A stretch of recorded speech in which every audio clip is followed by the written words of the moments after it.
Welcome to the 27th episode of Total Pod Mode, your weekly gaming podcast. My name is Will, and I also go by whodahfunk, and I'm joined here, once again, and as always, by my good friend, co-host, and fellow gaming enthusiast, James, aka Mr. Bames. What is going on, you feisty flip-flopping froggies? And coming up on this week's episode of Total Pod Mode, we talk about the games we've been playing this week, hit up some hot off the press gaming news, and we round off the episode by beginning the first part of our journey into the disturbing, intriguing, and downright confusing world of Hideo Kojima's Death Stranding. But before all of that, James, let's crack on with the socials. You can, as always, find the podcast on Spotify, Apple Podcasts, and pretty much anywhere else you get your podcasts by searching for Total Pod Mode. We also post regular video content of our playthroughs, stream highlights, as well as the podcast on our YouTube channel, Total Pod Mode. You can also find us on Twitter by searching for @TotalPodMode, all one word. Or you can find me at whodahfunk on Twitter, and I'm also on Twitch under twitch.tv/whodahfunk. And you can find me on Twitter @Mr. Bames, and I'm also on Twitch under twitch.tv/Mr. Bames_TPM. With all that said, James, let's crack on with the catch-up. Lay it on me, what have you been up to this week? Apart from Death Stranding, which we will get into later, I finished off Risen. Oh, very good. Good progress, man. Impressive, Snake. I was pleased with that. That was nice. Mission complete. Mission complete. Got there. Very, very good game. Just as good as I remember it. I wouldn't say it's aged well, but I like it. I've got that nostalgia goggles on, you know, so it sort of works. Has it aged okay, or it's aged okay? But it's aged okay. Okay, but it's not like, you know, it's not like Skyrim came out 2 years after it, right? And you and you go back to Skyrim now, and you're like, oh shit, yeah, that's still really good. It's not like that. But it works. Like, it's still very functional. Like, it's not janky. Some of the graphical stuff is maybe a little bit, but story wise, gameplay wise, mechanics wise, everything's still on point. Had a really good time with it. The only disappointing thing is the final boss is a little bit easy, but that's because I sort of know what I'm doing in that game a little bit, so I was able to max out my strength stat, for example, like get some really good weapons, and just was able to kick his ass. So yeah, that was good fun. And then the other thing I've been playing, aside from Death Stranding, as I mentioned, is I cracked on a bit with Hogwarts Legacy, which has been nice one. Really, really, really good fun. So I did my normal thing with RPGs, whereby I get about 14 hours into it and then decide, this character, I don't like it. No way, you restarted. yeah, so I restarted on Sunday. Okay. And haven't changed all that much. I'm still a Slytherin boy, but I'm being a bit more of a bastard. I'm being a bit more roleplay with it. I was trying to be a bit too wishy-washy, and it was sort of didn't really work with the character and the story. It's on point now. Really good game. Was able to get back to where I'd got to anyway really quickly, because I knew what I was doing, and was able to skip a lot of the cutscenes because I'd seen them all. You can skip any cutscene in the game, I think, but you don't have to have watched it before or anything like that. It's a modern day game. Yeah. Yeah. You can't pause in the cutscenes though, which I think is a sort of... That should be a standard feature now, and by now in modern day games. Yeah, I mean, it doesn't bother me really, but I understand why people think that way. But yeah, I can't really say anything bad about it, man. Aside from what I mentioned last week with the occasional frame drop and things like that, it's very, very, very good indeed. I mean, it plays well, looks brilliant, the missions are fun, getting lots of Witcher vibes in terms of how they're trying to make the game play. I make trouble go away. I'm a witcher.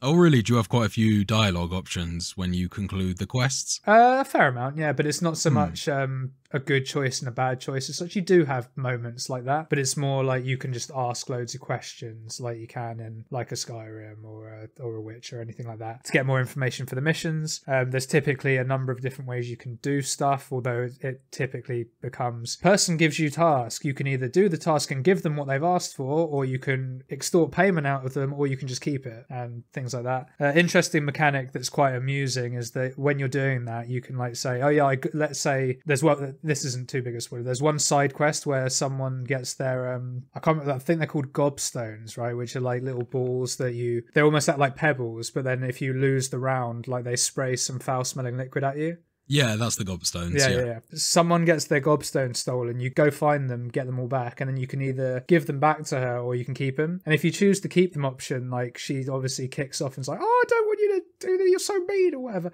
Avada Kedavra. Yeah.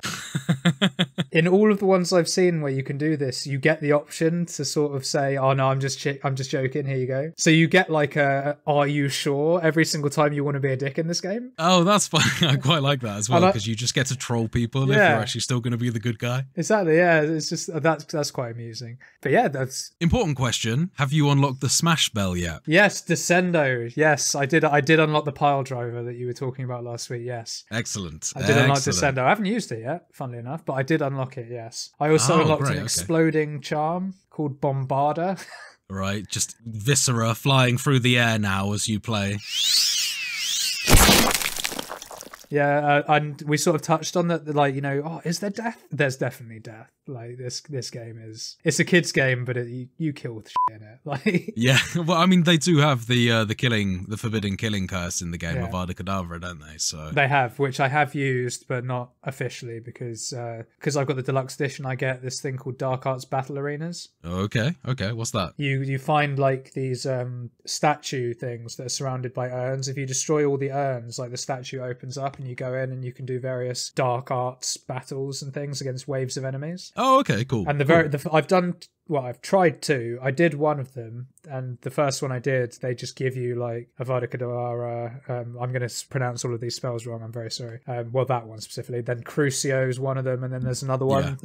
That's the torturing spell. Crucio is the torturing one, and then there's, I forget what it's called. I think it begins with an I, but it's one where you can like take control of someone and they fight for you for a little bit. Oh, right. Okay. Yeah.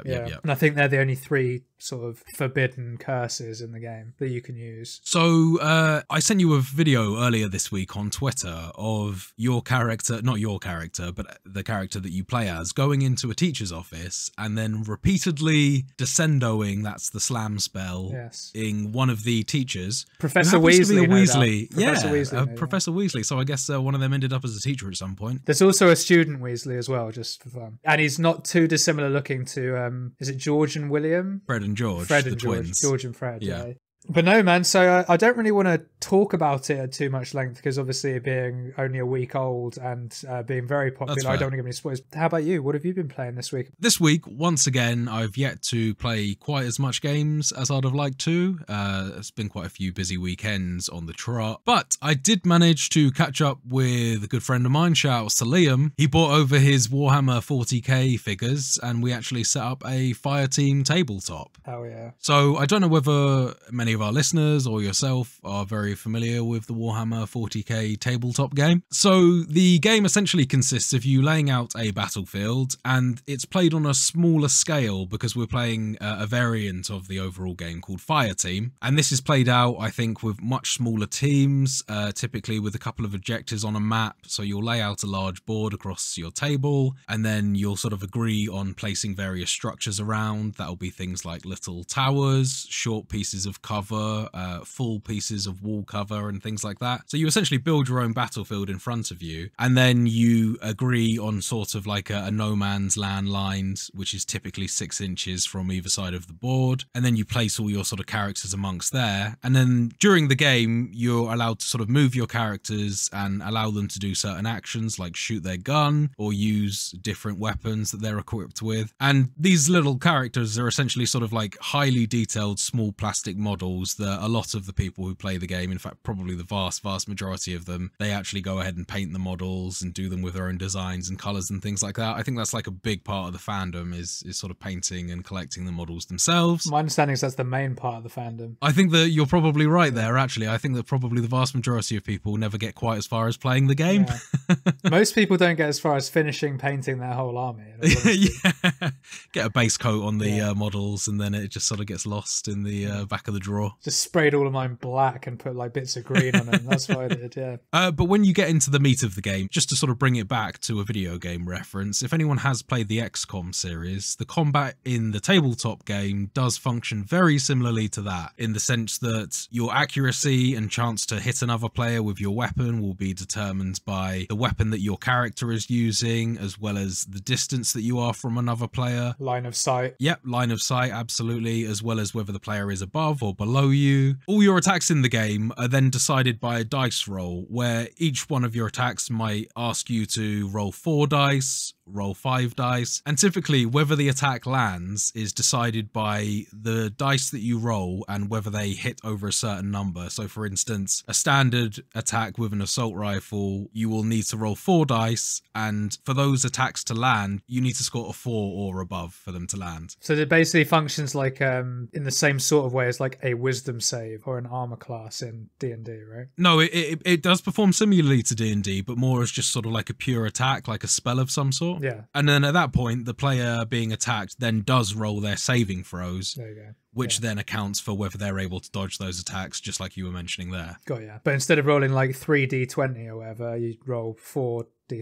4d6, absolutely, cool. yeah. And then that player in response will roll however many saving throws they get. That's affected by whether they're in full cover, whether they have some sort of background strategic ability going on that will allow them to roll an additional saving throw. Yeah, their race and all that good stuff, yeah. As you go about moving on the board, there are also 4 objectives that you need to capture, and each one of those will essentially gain you a victory point, which you can use to your advantage in terms of winning the overall game. And in order to win the overall game, you need to kill the team leader on the opposing team, as well as capture the majority of the objectives. As me and Liam were sort of playing a simplified version of this, and this was the first time that either of us had actually sat down and played it properly, we were playing pretty fast and loose, and we actually ended up in a kind of a deadlock where he'd captured most of the objectives, but I'd killed his captain team leader. But I was just really enjoying playing the game through to completion and figuring out how the combat worked. Melee combat works a little different. It kind of turns into like a rock, paper, scissors, and you take turns rolling dice. Yeah, it's definitely something new to me and something that I really enjoyed. Definitely keen on playing it a little bit more, and I might even consider picking up my own fire team at some point. Very good. But on the back of that, as I kind of mentioned XCOM earlier,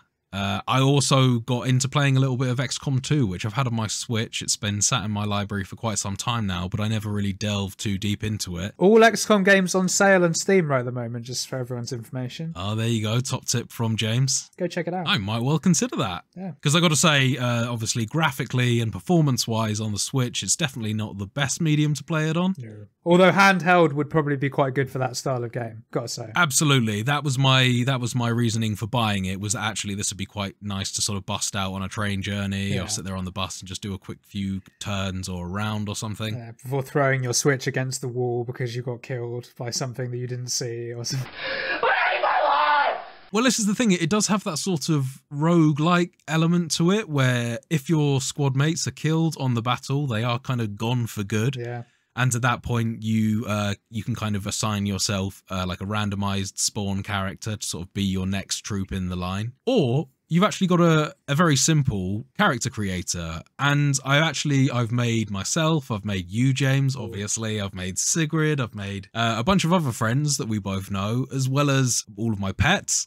Nice. So I have like a fully kitted out squad now, and whenever anyone dies, I've got another familiar face to look at, which is pretty fun actually, adding that other element to the game. So after playing a little bit of Warhammer 40k on the tabletop, I actually found myself enjoying XCOM 2 way more than I had previously, because I had sort of like a fresh appreciation for it. Yeah. And also I had a better understanding of the rules themselves. I find those tactical RPGs really hard, man. They are. I've lost every time that I've tried to play it up until now, and I actually had quite a few sequential good matches, and I'm only putting that down to experience from Warhammer 40k. Yeah, I mean, whenever I've tried to play XCOM, I do decent, but then typically as soon as your initial squad dies, that's it, because you then have to bring in a level 1. Yeah, and that's like, right, and I used to get like my whole team to like a high level, and then I'd get rinsed when it got too difficult. So yeah, so they're fun, but yeah, I just always struggled with them. No, agreed. I think I'm seeing them in a new light now, but previously I'd always really struggled to get along with them. Nice though. It's good that you're able to get into it, mate. With that said, that's pretty much all I've been up to this week in terms of gaming. Reckon it's time to crack on with the news? I don't know. I think we can make your pain last a little longer before Death Stranding. Let's just talk about another random game. What else can we talk about? Phew. On with the gaming news.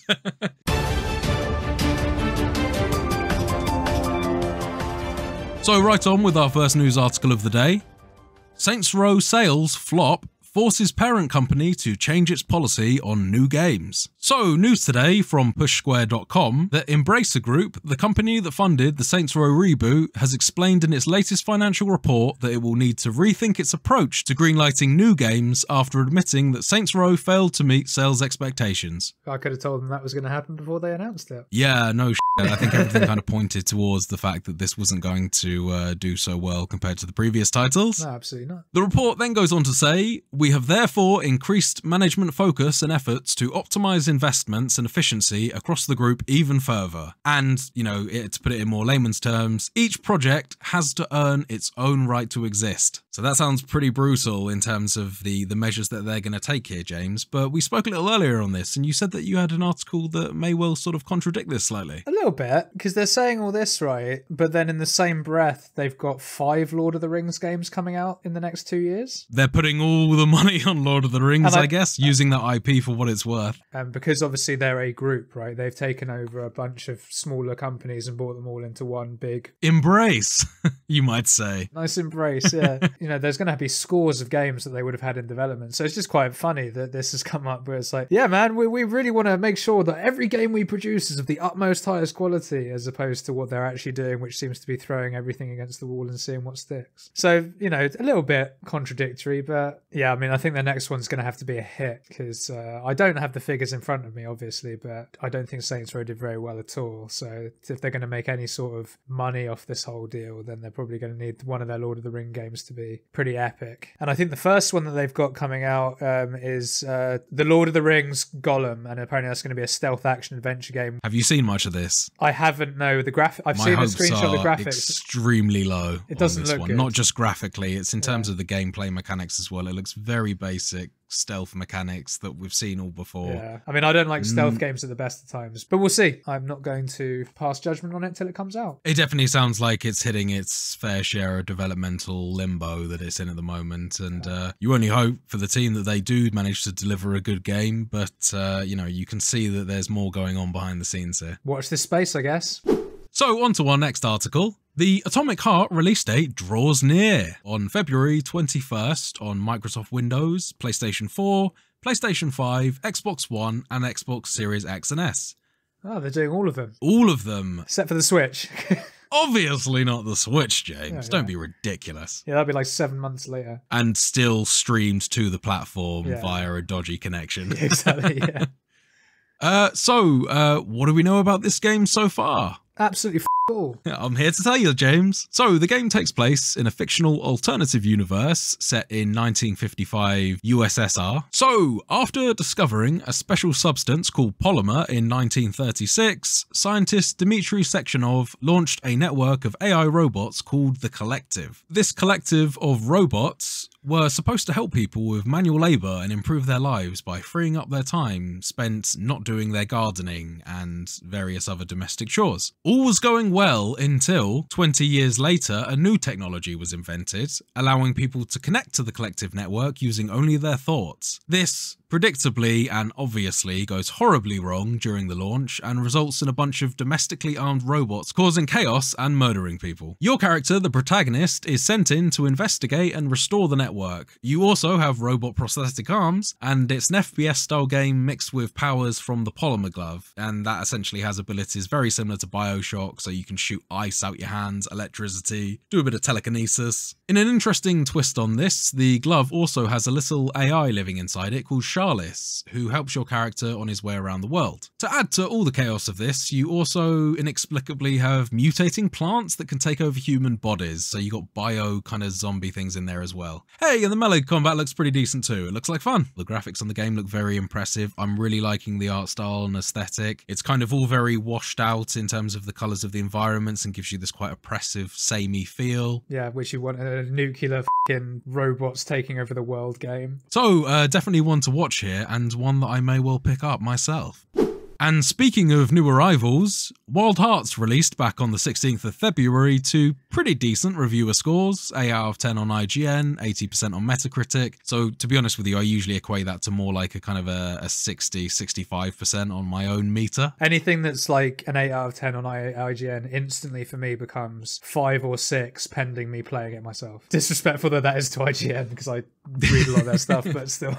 But following that feedback, it also receives a mostly negative score on Steam. Most of this criticism seems to be directed at the performance of the game on PC. Yeah, particularly in the alpha or the kind of like I got with Hogwarts Legacy where you play it a little bit in advance. I think a lot of those guys were the ones that were like, this game plays like dick. I mean, I have heard that a lot of these issues EA have recognised is to do with CPU bottlenecking on a lot of people's PC hardware. They are issuing a patch for this, but it's coming out at some point, I think within a week of release, so a lot of people aren't very happy that they've essentially paid for a game that they now have a promise that it will work in a week, and understandably, you know, you can see that a lot of these reviews are also, they've got the little tag that says refund accepted or whatever on the thing. Yeah, and it's particularly damning that they've delayed it by a week, well not delayed it, but they've said that you won't get a fix for a week for those that have spent an extra £10, $15, whatever it may be, to get the access a few days early before it releases, right?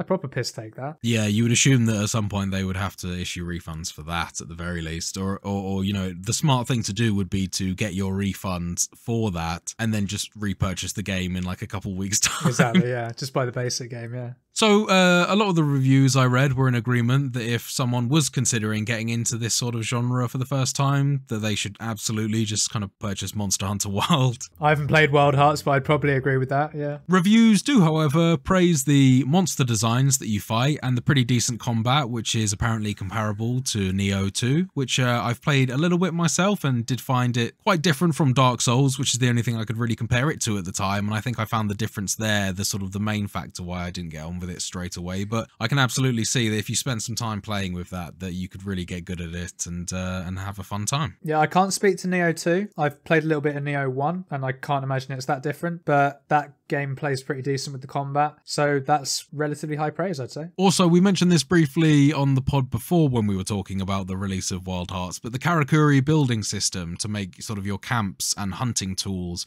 also seem pretty cool and unique, and that was the sort of the main thing for me that differentiated it between Monster Hunter, was the fact that you could sort of on the field craft large structures to help you hunt. Yeah, and like the different sort of trappy things, like the hookshot one that we saw, it all looks like the bomb that explodes, yeah, the thing that kind of gives you a platform to hang glide into them and attack them from the air. It looks really cool stuff. It looks like it can be quite good fun and something different to Monster Hunter in that regard. I'm gonna watch this one from afar with a bit of caution for a little bit, see how it picks up, and then may well jump into it myself. I think I probably will jump into this one myself. It just seems like too much of a tempting prospect, but this one is definitely getting a lot of breathing room until I see this one for a discount, given the current state of the reviews and the current performance of the game, you know. And who developed it as well. I mean, sorry, you have released some bangers, but... You burned me on 2042, EA. Yeah. It's not happening again. It's the whole reason why I didn't pre-order this. I had real high hopes for this, but you know I was waiting for those reviews to come in before I picked this one up. Yeah, and a good job you did. I think. That being said, I do hold out hope that it's still going to be a great game when it's finally sort of up and running properly. Yeah, I'm pretty sure that I'll pick this one up the next time it goes on sale for around half off. I can't see myself laying out more than about 20 quid for this, but when it does get there, I'm sure I'll have a good time for my money. Well, I look forward to playing it with you in about 3 or 4 years' time then, man. It's going to be good It's an EA title, dude. It's going to be like 4 months and it'll already be 25% off. Well, if it doesn't do well, yeah, you're right. They'll flog it for a £5 before too long. Okay, man. It's the moment that we've all been waiting for, but me particularly. The end of the podcast. Time. It's been great talking to you all. See you next week. Goodbye. No! Bring it back. Bring it back. Here we go for the Completionists Corner. Corner.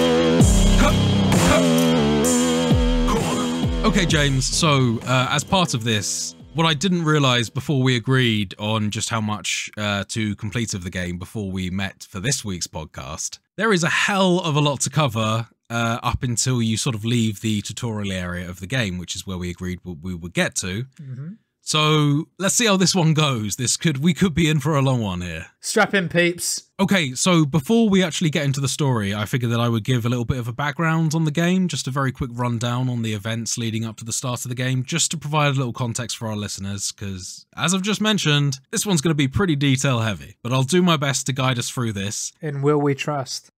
So, firstly, although this game never really pins down the dates, I think we can probably assume it takes place in the near future, maybe around 100 years from now. At that point, the world still mostly resembles the one we recognise as our own. People travel, use the internet, share memes, enjoy socialising for the most part. This all changes one day, though, during an apocalyptic event that came to be known as the Death Stranding. Hey, that's the name of the game. So, following the Death Stranding, the world as we know it changed overnight in a giant blast that wiped out most of humanity. The origins of the blast aren't fully understood, but it did result in any survivors being completely cut off and isolated from each other. It also resulted in the appearance of a new substance called chiralium, as well as BTs. Go on, James, have a guess at what BT stands for, do you know? Is it big things or black things? It's not. I used to think it was black things as well, because they do mostly appear as sort of like black things that come out of the ground. Yeah, exactly, yeah. It's actually beached things. And obviously that makes sense to you as you've played a little bit, but we'll get into that a little bit further on.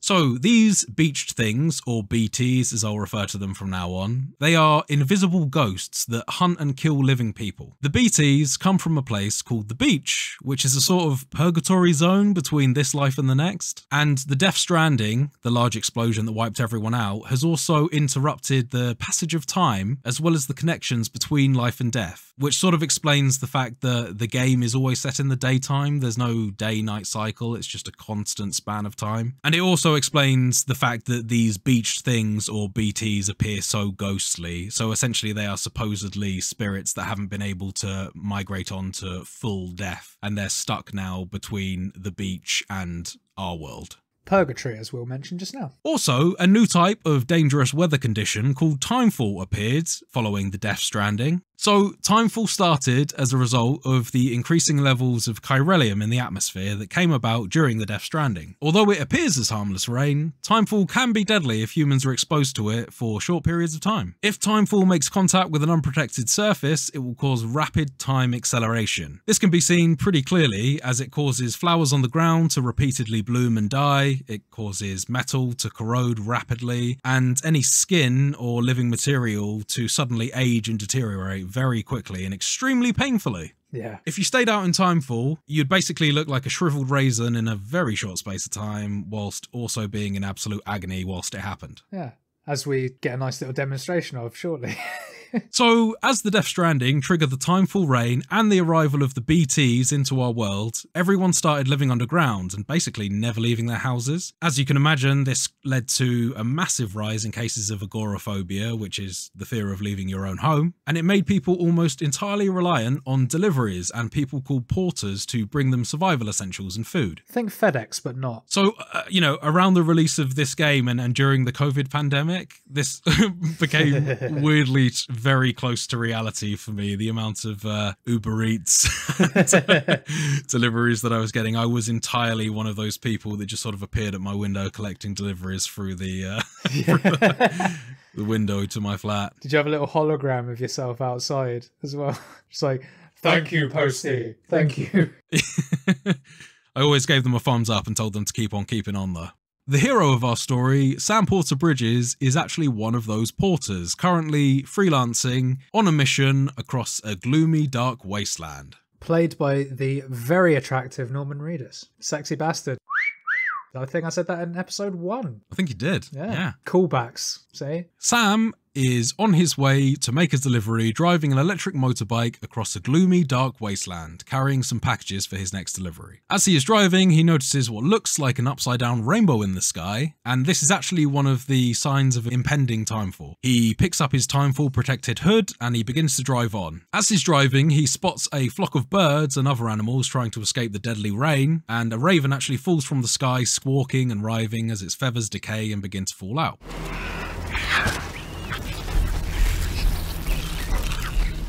Proper grizzly. Yes, yeah, it's sort of squeaking. You also see two deer try and make a large jump, and one of them eventually falls, which feels weirdly sad and depressing. But one of them made it like with like 6 feet to spare. Like a really good leap. The first one, the second one. But it's kind of like a pretty strong mood to start the game with. So in his haste to escape the timefall, Sam actually crashes into a woman who is wearing an outfit with an umbrella, and she's actually standing in the path of where he's driving. However, the moment he makes contact with her, she disappears in a sort of a bright yellow flash. And the shock from this disorientates Sam as he slides and falls off his motorbike. Sam manages to recover from his crash. He collects some of the dropped packages and makes his way into a cave for shelter. So at that point, on entering the cave, Fragile appears in the cave, and that is actually the lady that Sam crashed into previously. And she introduces herself as the head of Fragile Express, another delivery company that provides courier services in the wasteland. Suddenly, some BTs appear in the cave. Fragile grabs Sam's arm and they hug up against a wall. The black handprints the BTs leave on the floors and walls as they move around are really only the visible signs of BTs that you can see at that point. Sam and Fragile manage to avoid the BTs by holding their breath until they pass by them. Because I think the BTs are sort of, they can't really hear too good. Yeah, they can't really, they can hear because if you shout, they'll come after you. Yeah. But for the most part, yeah, if you hold your breath, it's only when they're really close proximity that you have to hold your breath. Yeah. Once the BTs finally leave the cave, the timefall rain eases outside and they're left with a view of 5 vague silhouettes floating in the sky on the horizon. So this is very mysterious that you've sort of got these figures hanging in the sky following it, and also the upside down rainbow. Why is that even a thing as the sort of a triggering of the timefall? Yeah, I mean the rainbow thing I got, why it's upside down I've no idea, but the rainbow thing is because rain is the sign of timefall and the BTs of course, yeah. But upside down, that's yeah. It's also worth noting that Sam appeared to have some sort of an allergic reaction earlier when Fragile grabs his arm with her hand when the BTs arrived, and that appears as a sort of spreading skin rash that travels up his arm and down his body. You might also note that Sam reacts when he's in close quarters with the BTs as tears begin to stream from his face. Mm-hmm. Fragile notices the tears falling down on Sam's face and observes that he actually has a condition called dooms, which she also has. They don't really go much further into it than that at this point. No, apart from just asking, do you know what level of dooms you got? Which you don't. Exactly. So Sam explains that he is unable to see BTs directly, however he is able to sense them, hence his allergic reactions. Ah, level 2 then. Exactly. Fragile explains that this means Sam has level 2 dooms. So the game is very careful not to overly explain much early on, and I'll try and tell this story in a similar way to sort of convey the story as best as I can. And I will naturally do that because I am first time player, so...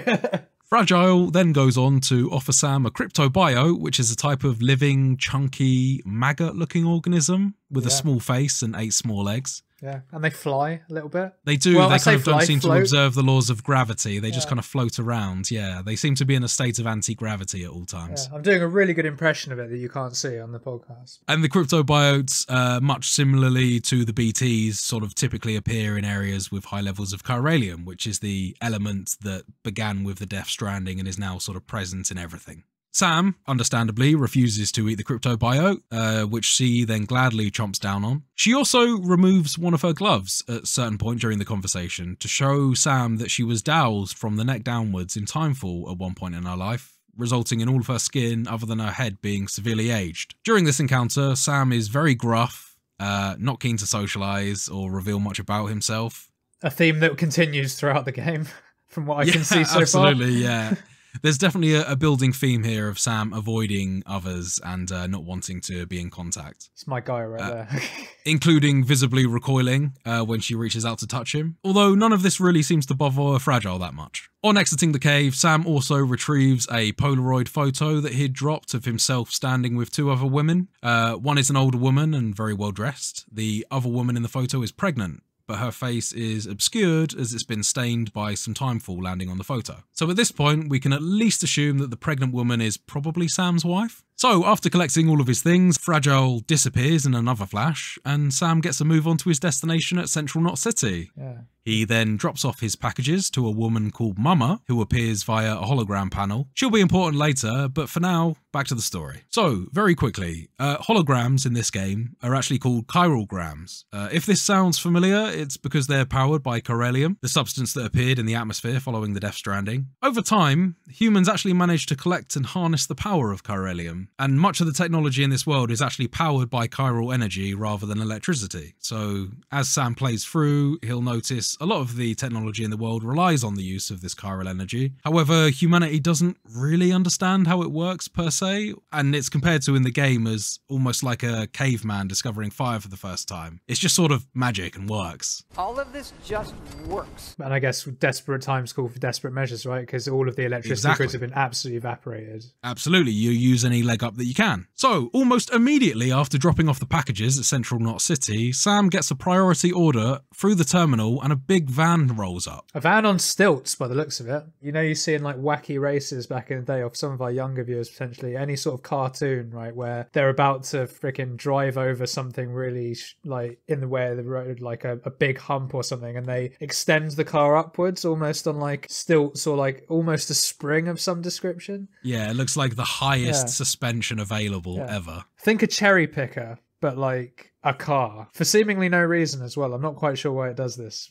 at this point, because it's just on a road. That's right, yeah. It slowly sort of lowers down once it arrives and allows the people to disembark. Yeah, but then when you're driving in the wilderness in a bit, you're just at normal height. So I really they stay low. It's kind of weird, but I don't really get it. So inside the van is a man named Igor along with his driver. He introduces himself as part of the Bridges Corpse disposal team. So after avoiding shaking Igor's hand, Igor remembers that he was told that Sam has some type of phobia, but he then goes on to tell Sam that he has a corpse in the back of his truck. The body has been dead for roughly 40 hours, and according to Sam, is showing signs of early necrosis. Now, in this world of the Death Stranding, if a person dies, their body must be cremated pretty quickly after their death, as the process of someone crossing over into the afterlife will spawn a BT. If a BT consumes a living human, it will trigger something called a void out, which is essentially just another massive explosion. Think nuclear bomb style. Basically, yeah. So this explosion is triggered via the antimatter of the BTs interacting with the living matter of the normal world. And this sort of connection of two irreconcilable elements causes, as James has just said, a nuclear level explosion, enough to level an entire city. The epicenter of the blast is devastated, like just nothing there. So as you can imagine, it's pretty important to get these bodies cooked before they trigger one of these void outs. Sam reasonably asks why they can't just incinerate the body here. So the reason why they can't burn the body right then and there is the fact that doing so would release dangerous levels of chiralium into the nearby atmosphere, and this would attract BTs to the city. Igor also explains that the body was discovered on the outskirts of the city and it was a suspected suicide. Very inconsiderate. That's a bit harsh, isn't it? No, I think it's a fair point. You know, absolutely, that, you know, doing this would absolutely wipe out the lives of potentially thousands of people around. So this is a decision that doesn't quite make sense and would be considered very inconsiderate, I think, on any level. Well, yeah, and particularly, I think, the proximity to the city. Like, if you're going to do it and you know that this shit's going to happen, f off ages away. Do you know what I mean? Yeah, yeah. Because this is like a major city, right? This is like, yeah, it's not the capital, but it's like a major piece of the chain. You know what I mean? Absolutely, absolutely. So Igor tells Sam that he has been recruited to do this mission, especially because he has the condition called Dooms, and therefore that can help with detecting the BTs due to the allergic reactions that he has. You also learn that Sam is something called a repatriate, which we'll get onto later on in the episode. Sam explains he is only able to sense the BTs, not see them, so Igor explains that they also have a device called a bridge baby, which enables them to see BTs via a connection to their suits. So they essentially use these bridge babies as a tool to help with detection of BTs for people that don't typically have Dooms. And from now on we will be referring to bridge babies as BBs. Thank you. Sam eventually agrees to accompany Igor and his driver in the van to the incinerator. So on their way to the incinerator, while Sam and Igor are in the back of the truck with the body, they're hit by a heavy episode of timefall and the truck suddenly stalls, which is pretty standard when timefall begins. as you're driving a vehicle in the game, or any sort of electricity will be interrupted by a short EMP pulse as the timefall begins. Yeah. And the other interesting thing that happens in this little scene is that whilst they're driving along and as the timefall is beginning, you can actually see what I assume is the chiral matter coming out of the body as it starts. It's sort of rising up as if it's defying the laws of gravity. As it sort of starts to go through more sort of the second phase of necrosis, if you like. Absolutely. So after stalling, they manage to get going again, but the BTs are beginning to close in. So eventually the BTs attack and smash the driver's side window, causing the driver to crash.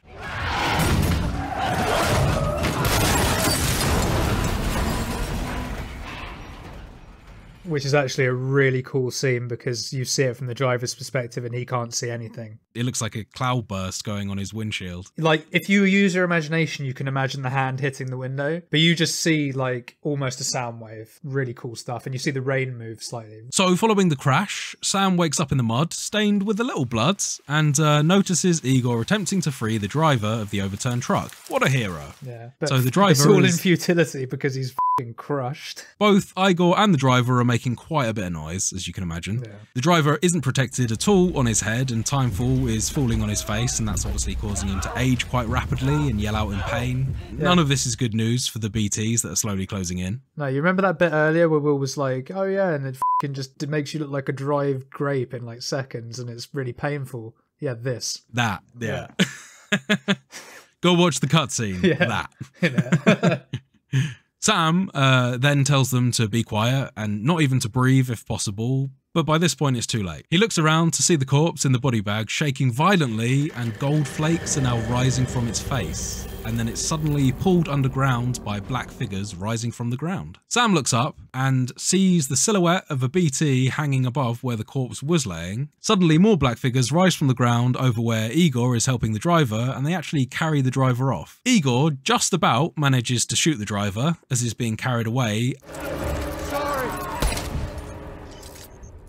And this is to avoid triggering a void out, because the last thing he wants is that living guy to be consumed by a BT. To Igor's side, a cloaked figure with a gold mask sort of slowly descends and lands on top of the overturned truck. You might also notice at this point, James, that he also appears to have a bridge baby device, or a BB device. The figure is pretty mysterious.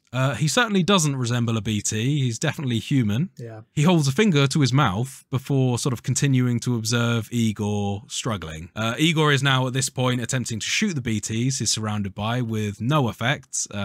Much as they're invisible, you also can't hit them with physical objects. The ground also begins to swirl with like a thick black liquid, and the truck slowly begins to sink into the sludge as well as any objects around it. Yeah, it really reminds me of the grease spell from D&D that we were talking about earlier. Yeah, no, I think you're right there.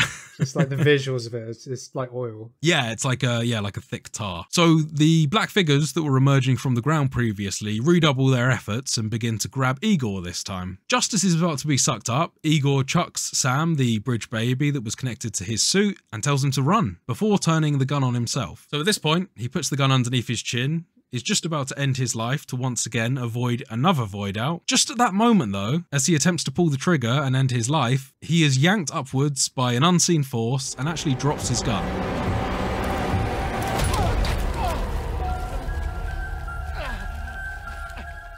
And in this scene, in a pretty heroic attempt, he removes a knife from his belt and begins desperately stabbing at his own chest to kill himself before being taken upwards. Unfortunately, this is too little too late, and Sam ends up looking up to see a giant black figure in the sky with sort of strand-like structures appearing from its hands coming down into the earth. Pretty much at this point, everything around Sam starts to rise up into the air as if it's completely going against the laws of gravity, and Sam's vision is just completely whited out as an explosion emanating from the black figure sort of consumes everything. Sam suddenly wakes up in a brand new place, on a beach with black sand and on a very gloomy, overcast day. At this point, he's completely naked, except for a pair of silver dog tags around his neck and a glowing wristband. He looks over to see the bridge baby out of its container this time and crying on the sand. Poor baby. Poor baby. Sam picks up the baby and cradles it as he suddenly starts to begin to cry, quite intently as well. When he opens his eyes, the baby has disappeared in his embrace and small black handprints begin to trail down his leg onto the sand and away from him. As Sam Sam begins to stand, you can also see what appears to be a C-section scar on his stomach. Just another example of the game chucking information that makes no sense at you. Yeah. So Sam begins looking around the beach, and in the distance he sees, again, 5 dark figures up on the horizon of the beach, but this time, rather than being sort of very vague figures, they're very definite dark figures in the sky. Yeah. Sam is then approached by a blonde woman in a red dress singing London Bridge is Falling Down. Yeah, in like a really creepy way. London Bridge is falling down, my fair lady. Yeah, it's kind of like the same way that little girls sing songs in horror movies. Yeah. So the lady walks into the sea and Sam starts to follow her. Yeah, without acknowledging Sam, I might add as well at this point. Just sort of walk straight past him. Absolutely, she's just sort of singing to herself, kind of meandering towards the ocean. Sam starts to follow her, but then as he gets around sort of knee height in the water, he's suddenly sucked underneath. And at that point, he's sucked deep underneath the ocean, far deeper than he would have been able to suddenly get out. Yeah. And then as he looks above him, he sees this dark shape travel above him, which makes a noise. It looks like some sort of giant creature. So under the sea, you now appear to be a disembodied floating spirit surrounded by sort of unmoving dark human silhouettes, as well as various other sea creatures like fish and stuff like that. Yeah. So this is actually the location where Sam goes to when he dies, and due to his status as a repatriate, as I mentioned earlier. So in order to come back to life, you need to find Sam's body in this area and repatriate. So as you do this, the camera sort of zooms into Sam's throat and down into his chest cavity, and you see the bridge baby sort of randomly appear in his chest and give a sort of a little wink or a thumb suck before the camera suddenly shoots back out of Sam's mouth again. Quite disturbing, sort of having the baby embedded deep within his chest. I'm not really sure what that's about, but that's what you see. And it's also a bit of an odd one because, like, I thought it was in his throat, right? So Yeah. I was there thinking, how the f*** is that baby's head in a throat? Fit in his throat, yeah. Because it looks like there's room in there as well. Like, it's bizarre, yeah. And can I just say, like, my initial response when I saw that scene was I thought that it was going to be something to do with, like, the soul of the baby is what brings him back to life or something. Right. Okay, I've now seen a bit more of the game and I no longer think like that. But that was what I thought initially. I thought you were going to have an infinite supply of babies and that was going to be your like, one-ups or whatever. Oh my god, you just collect babies and keep trash canning them every time you die. That would be amazing. Well, that's what they want you to do, isn't it?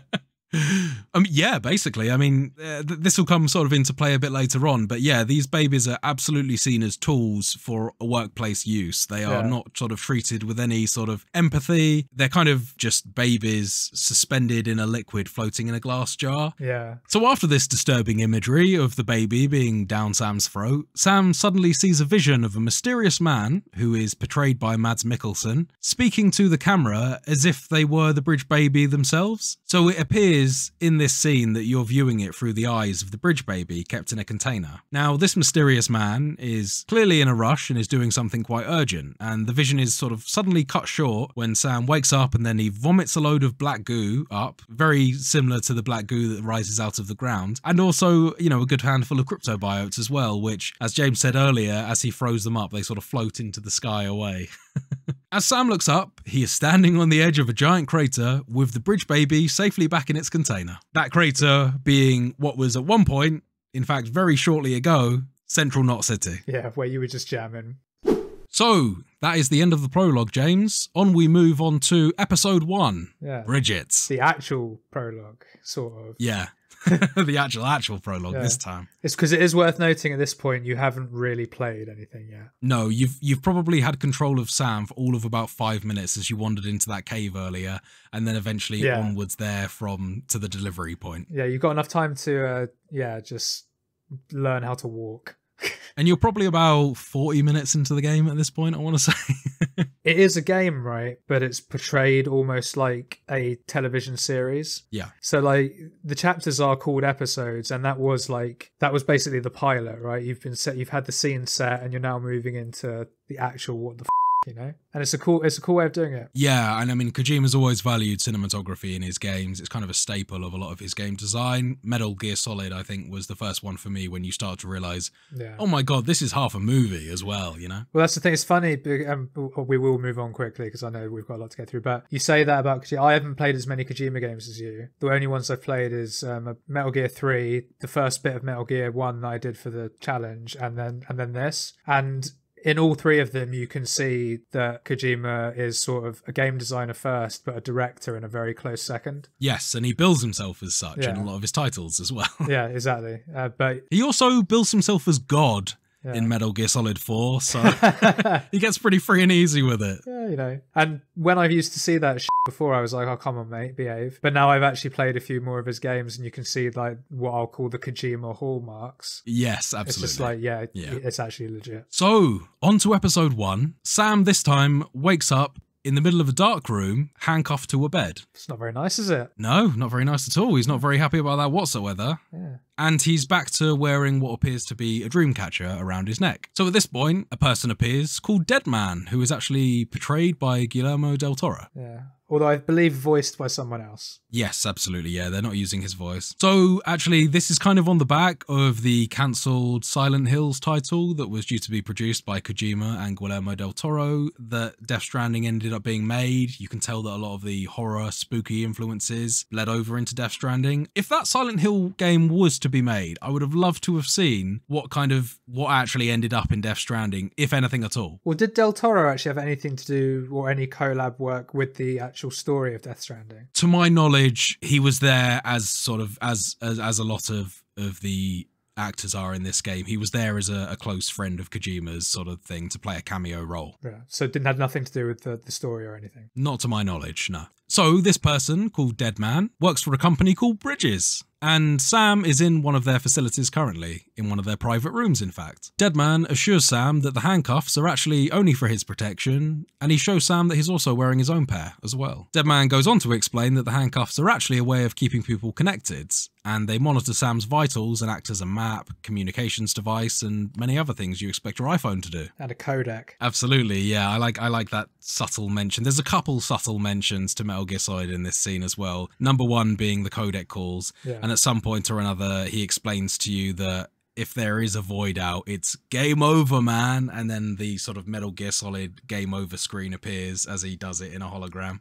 Deadman also, rather creepily, explains that while Sam's been sleeping, they've been collecting fluid samples from him. And he kind of does this in a very weird, fetishistic way. Yeah, and he like takes real glee in saying fluids as well. Yeah, he does. Yeah. It's creepy. And he also explains Sam's ability to repatriate and return to life after death also makes him very special indeed, which is another little bit there. It's not everyone has this ability. Nah, and of course we do, because we're the protagonist. There's got to be something special about the protagonist. Exactly. Deadman tells you that Central Knot City, the place where you got picked up by Igor previously, was completely annihilated in the Void Out explosion. Basically, the only survivors of the blast were Sam and the bridge baby, which Deadman goes on to explain is broken and currently scheduled for disposal. Central Knot City was a great loss to Bridges in terms of the amount of research that they collected there. But luckily all the leaders and military people were out of town at the time. Exactly, yes. Yeah. It's convenient, isn't it? Convenient coincidence there. Yeah. So as a result, they're now set up at their base in capital Knot City in a place called Sudbury. So this is where you're currently located at the time. And as James mentioned earlier, because all of the leaders were out of town at the time, the chain of command that was at Central Knot City now remains intact at capital Knot City. So Deadman, after reaching out to touch Sam, also comments on the fact that he recoils and kind of observes that Sam has a condition called aphanfosmphobia, which is an anxiety disorder triggered by a fear of touching, which explains his reluctance to be close with Fragile and also to shake Igor's hand earlier. Yeah. And this is a very kind of, again, fitting in with Sam's mood and the fact that he's unwilling to sort of engage with people. He likes to be on his own. It all kind of ties into the same sort of thing, that he is very antisocial. As I mentioned before, Deadman works for Bridges, who are an organisation with the main purpose of reconnecting people and rebuilding America following the Death Stranding. Building bridges. Hence Bridges. Absolutely, yes. Very on-the-nose names here, which we'll get into a little bit later. Yeah. Deadman also asks you to urgently bring the American president, who is in a building close by, some morphine as they are in the final stages of cancer and in a critical condition. President of America? I thought America was destroyed. What the f***? That's pretty much what Sam says. Sam also discovers Deadman is appearing to him as another chiralgram, like a hologram, and he's actually in an isolation ward over with the president. Sam is rightfully suspicious and correctly guesses that the morphine delivery isn't really the real reason why he's there. Deadman finally relents and tells him that the president wants to speak to him before they die, so Sam eventually agrees. Reluctantly, though, it's worth noting. Sam strolls over to the isolation ward and meets Deadman, this time actually in person. Deadman informs you that the president has suddenly deteriorated and is in her final moments. At this point, Deadman also reminds Sam that the last president of the United States is actually your mother and the one who raised you. Which I didn't see coming at all. It's kind of out of the blue. Yeah, Who why would have would you? guessed Yeah. that the president is your mum? Yeah, exactly. On his way in, Sam encounters a man called Die Hard Man, Yippee-ki-yay, motherfucker. which is best name ever for a goddamn character in a video game. Die Hard Man, you kidding me? I actually thought it was Die Hard Man, which would be German for the hard man. which I Yeah, think- the hard no. But it is Die Hard Man, like they say that. It is, they do Yeah. say Die Hard Man. So on entering, Deadman, who is again portrayed by Guillermo del Toro, notices that Sam and Die Hard Man actually know each other already, as they were both part of a company called Bridges 1 in the past. Yeah, I think they said 10 years ago or something. That's about right, yeah. So Die Hardman greets Sam and refers to both himself and Sam as deathless freaks, implying that Die Hardman is also capable of repatriation as well. Little interesting tidbit there. Yeah. So these two clearly have some undisclosed history going on amongst themselves. Also worth noting at this point that Die Hard Man, you never actually, well, to this point at least, you never see his face. He's wearing a big old metal mask. Yeah, a metal mask over his face, so his identity kind of is a bit of a mystery, although Sam does seem to know who he is. I figure that the reason he's wearing a mask is because he's like been rained on. That's my guess. But I don't know. Yeah. All become clear. Exactly, yeah. As Sam approaches his mother, aka the President of America, aka Bridget Strand, Yeah. she's on her deathbed, she opens her eyes and greets him. She explains that a person Sam knows called Amelie left Bridges around 3 years ago and is currently attempting to rebuild America by connecting people and making America whole. Sam expresses that he feels like America is long finished at that point, everyone's now cut off and people are just trying to survive. Yeah. Nothing more than that, really, so he is not interested in helping out Amelie. Bridget obviously doesn't pay any attention to that. She asks Sam to go and find Amelie and help her rebuild America, but she becomes pretty distressed at Sam's refusal to help and suddenly kind of lunges at him outside of her bed. Which, considering she's dying, is kind of weird. Yeah, she didn't think this one through. She causes herself to topple from her bed and land on Sam, and at this point various wires that were connecting her to medical equipment kind of snap off and begin to leak the black fluid all over the floor and over Bridget, which again is kind of slightly reminiscent to this weird black tar substance. And actually she starts crawling towards Sam and you notice the black handprints of Bridget resembling the handprints of the BTs as they travel towards people in real life. Yeah, and I remember thinking, I don't really get why that's a thing, because you don't really see black stuff in a, you know, like you'd see a drip or something. You don't see anything like that. It's only when it becomes unplugged. Yeah, I just imagine that it's like, I don't know, future juice, something to do with chiral energy, like they're perhaps working out medical applications for chiralium, I guess. It probably is, but like you've just said, I remember thinking like that's just the BT stuff. Kojima has got a lot of weird references and repeating patterns in his games. I'm not sure whether all of them make sense. I think that's just meant to be like, oh, that kind of resembles the BTs. I don't know whether it has much significance. I don't know. We'll see. Hit me up in the comments if you do know. But don't hit me up because I don't want to know. I'm still playing. James, yeah. You need to avoid YouTube comments at all costs. So, as Bridget is crawling towards Sam on the floor, leaving these handprints everywhere, Sam's pretty distracted by all of this. Bridget actually manages to input a command into his glowing wrist bracelet, which at this point we'll also start calling cufflinks. Again, pretty on-the-nose name there, cuff link. Exactly. It's a link, a connection, a strand. Yeah. So just as Bridget begins to falter, she whispers to Sam, I'll be waiting for you on the beach. And falls unconscious. Yeah, whilst touching him, which she knows he hates. Yeah, Sam is really looking very uncomfortable at this point as his mother is kind of sprawled over him, basically. Yeah. As she whispers her last words, you also see a brief glimpse of the woman Sam saw on the beach in his dream. So at this point, it becomes pretty obvious that the red woman who you saw on the beach previously is in fact Amelie, who you were discussing with Bridget earlier. Sam also looks over to see his Polaroid on the floor again. He really needs to take better care of this thing. It's just always flopping out all over the place. Well, he just puts it like in his chest. Is that what it? Yeah, like, is that what it is? Loosely, like under his, like when he's got his jumpsuit on, he just puts it loosely like in his chest. I don't think there's a top pocket on the t-shirt. That is not a good place for safekeeping, Sam. When Sam looks over to see his Polaroid, it's now clear that the older woman in the photo was actually Bridget, his mother. But who is the pregnant lady in the photo? Is it Amelie? Well, considering that my assumption at this point was that that woman was Sam's wife, and the fact that Bridget clearly explains Amelie as her daughter, unless there's some sort of incestuous brother-sister thing going on here. Hey, in a Kojima game, anything could happen. Yeah, I mean, never. But at this point, I had to assume that the woman in the photo was in fact not Amelie, but the obscured face was there to sort of be a bit of a red herring as to whether it is Amelie. But at this point, who knows? It's all up in the air. I've got to say, at this point, I thought it was Amelie. When I first saw the picture, I never clocked wife. I always thought sister. I thought mum, sister, him. And I didn't actually clock she was pregnant, to be perfectly honest with you. But, well, I mean, in this situation, I'm definitely not explaining anything before we sort of get too deep into it. So at the moment, this is all sort of purely speculation. Exactly, right. But then when that whole scene happens and they have that conversation, that just doubled down in my mind that it was Amelie in the picture. Yeah.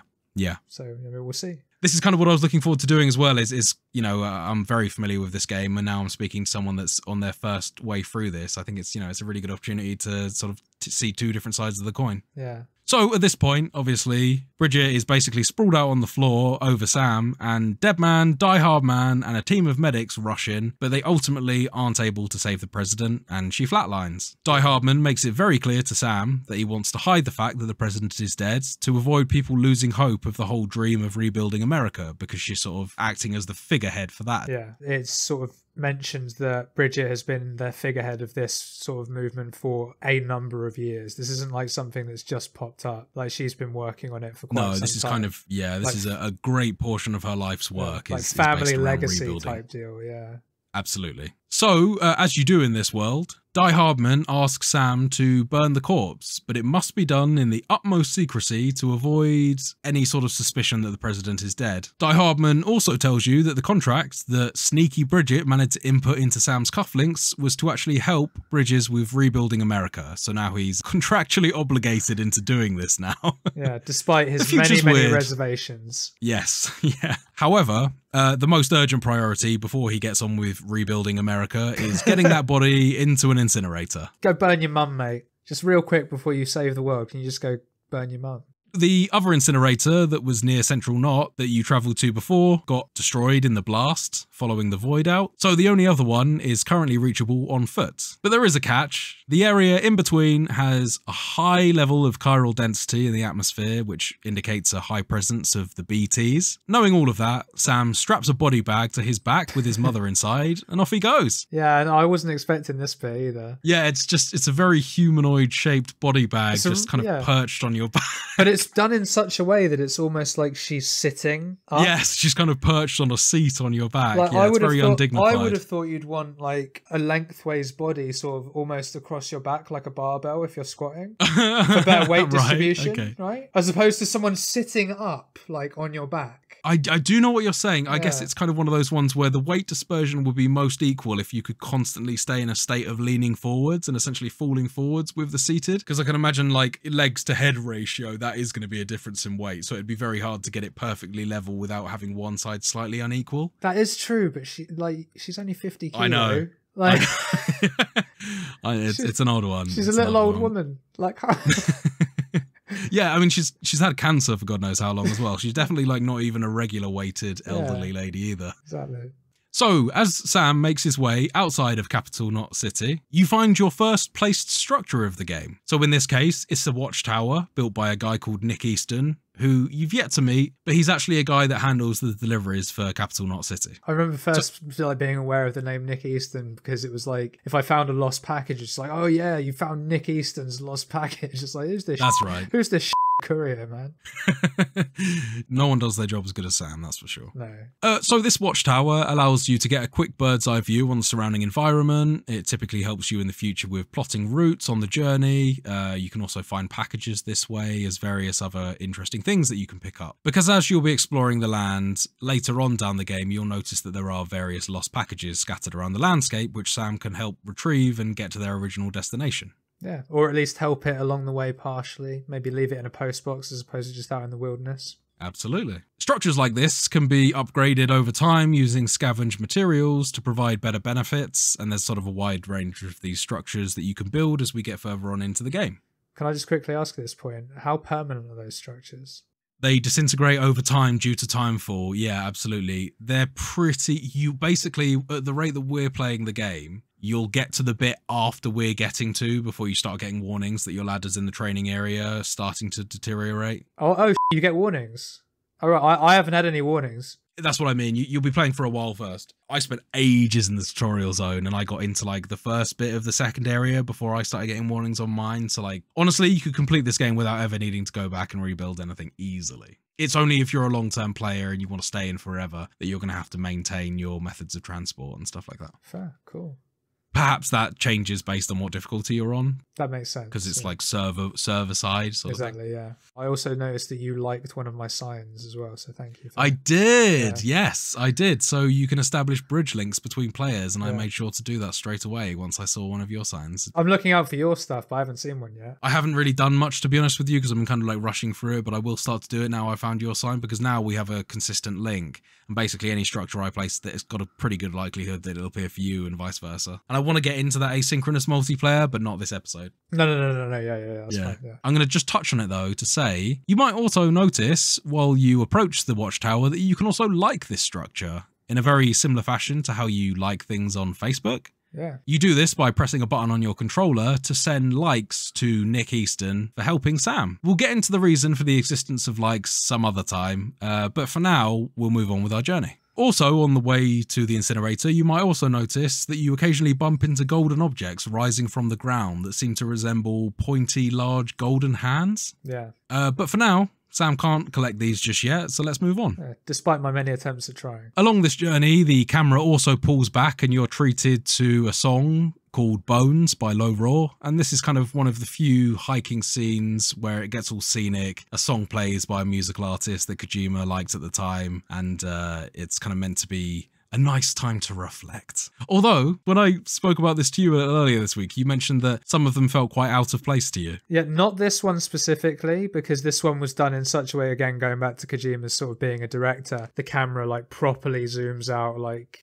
so that Sam's almost a sort of really small dot on the screen and you can just see the whole bit in front of you. I love to see those bits. And for that, with the music, it worked fine. I'm talking about when you're just walking in the wilderness randomly and like nothing changes and then a song just comes on. That was a bit out of place. I wonder, are you talking about you'll be walking past a structure and it starts playing music? I have noticed that too. It might be a structure that I hadn't seen or something and they just came on. It's a completely different experience playing Death Stranding offline because it feels so like isolating, whereas you play it like online, it's like lit up with neon everywhere. That's the thing. Yeah, I would normally play offline because that's how I like to play games, first time especially. But I remember you saying about how the worlds get affected. I mean, like you definitely, it's worth a try offline, but like, offline would be a second playthrough where I try and do it very seriously. Hard mode, because online, the asynchronous, there's a lot more for you to discover in terms of how players can help you than what you've seen already. A lot more. Well, you get like double the amount of likes as well. I mean, yeah,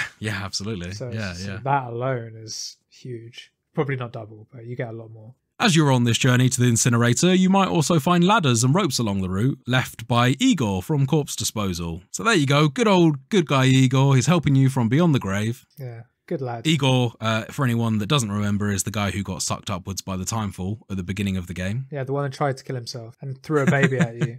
These ladders and ropes are also likeable, much like the watchtower that we bumped into earlier. And again, you can send a few likes to Igor from beyond the grave for his help. You eventually arrive outside the incinerator building, fairly unimpeded at that point, other than a few environmental factors. Yeah, depending on which route you pick, of course. And just as you arrive, you hear the bridge baby make some sort of gurgling noise, and for me at least, probably for the first time, you notice the additional package that you're also carrying alongside the body bag. So without paying too much attention to that, Sam heads on inside and places his mother, the president, in the incinerator.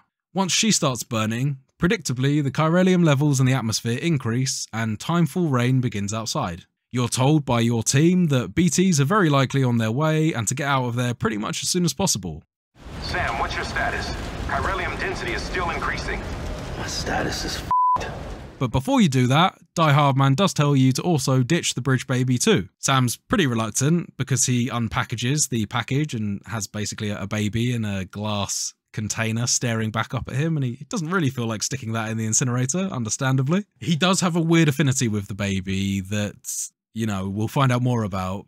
The affinity between them, like, that we'll get into, but straight away there's a bond there, sort of thing, between them. Especially, and this is obviously, you know, quite poignant for Sam, who rejects any sort of social contact, typically. As the BTs begin to close in and enter the incinerator building, Sam decides to plug in the BB into his suit instead. He experiences another vision of the mystery man Sam saw before from the BB's perspective, this time with a siren going on in the background, and the man looks like he's been attacked, and he's also apologising to an unseen person he refers to as Captain. Sam suddenly snaps out of his vision and the bridge baby starts working as intended after a few taps on the glass from Sam. Yeah, despite being told it was defective, eh? Absolutely. The bridge baby, or BB, then connects to Sam's scanner, which is called an whodahfunk, and helps Sam escape from the building, away from the BTs and outside of the area of Timefall. At this point, how did you get on with this bit, James? You've sort of got to sneak outside the incinerator room past a small army of BTs and get back to the path that you came in on. Yeah, I honestly didn't struggle at all with this, I think, because I just crouched the whole time. Yeah, that's a very good start. Yeah, you need to sneak properly around these guys. So I crouched and... hold your breath whenever you need to. Yeah, I was doing that probably too much, because it was just like, hold your breath when you can. Try not to breathe, sort of thing, in the cutscenes. It keeps on coming up on the screen telling you to hold your breath. That isn't necessarily a sign that you need to do it then. Yeah. It's just a prompt, which is confusing. So I had quite an easy time. When I came in, I took the gentle path, as opposed to any of the mountainous ones, because I didn't have any ladders and shit myself. So I was just like, I don't want to risk going that way just in case I need something. Smart decision. So I just I didn't really have to change my route at all, really. I think I went slightly more over a hill as opposed to round into the valley bit where the path is. But yeah, that was only because I got the really, really harsh scan for the BB. Yeah. That's right. So this whodahfunk scanner is essentially kind of like an arm that comes out of Sam's backpack, and it very closely resembles a hand. In fact, it's got the sort of the digits on it as well as the thumb. As you get close to a BT, it sort of turns in the direction it's facing, and it clicks with increasing frequency the closer you get to them, eventually turning into like a spinning orange light. And the way it works with the BTs, at least in my experience, is once you get to a certain point where you're far enough away, normally when the rain stops, in all honesty, but a bit before that, they just don't follow you anymore. Yeah, they're very much only following the weather pattern. Yeah. They won't follow you outside of an area of Timefall. Yeah. So yeah, it wasn't too eventful, this one. Good. Well, good on you, man. I think that at this point, in all honesty, on my first playthrough of this game, I did get chased, but I was able to escape. Right. This time round, much like you, I was able to escape with little to no issues whatsoever. Yeah, worth noting at this point, I was sort of, in gaming terms, petrified about what they might do to me if they caught me. Absolutely, because at this point you have no weapons. It's the unknown. you don't really have any armor or anything to speak of, and that's what I look for in a game initially before I know what's going on. So I was just like, yeah, damn, I don't want to get caught by these things. I just want to get away. So I was taking it like really slow, really serious, and then managed to get away, luckily. So at this point I was relieved, but also still a little bit on edge because I don't know because I haven't been caught. I don't know what happens. What's the risk? Exactly. What is there to bargain with? What does death even mean in this game? Exactly. You know you can come back, but what does it cost you?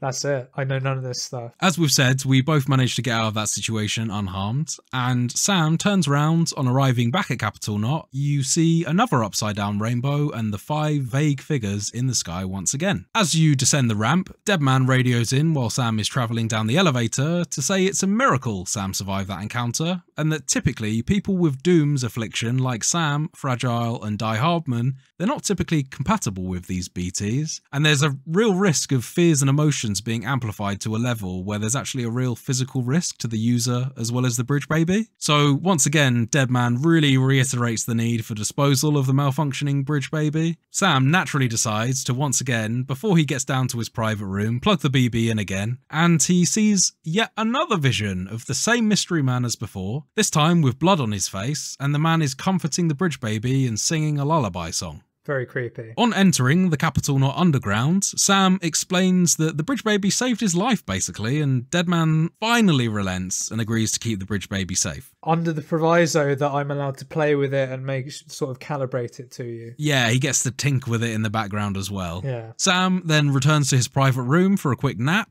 and whilst he's sleeping, Sam dreams about being on the beach back again, observing Amelie, who is wearing a red dress as usual, and is giving Sam, who is appearing in this vision as a child, she's giving him the dream catcher that he's been wearing since the start of the game, and telling him to keep it safe. And there we finish chapter 1, on to chapter 2, Amelie.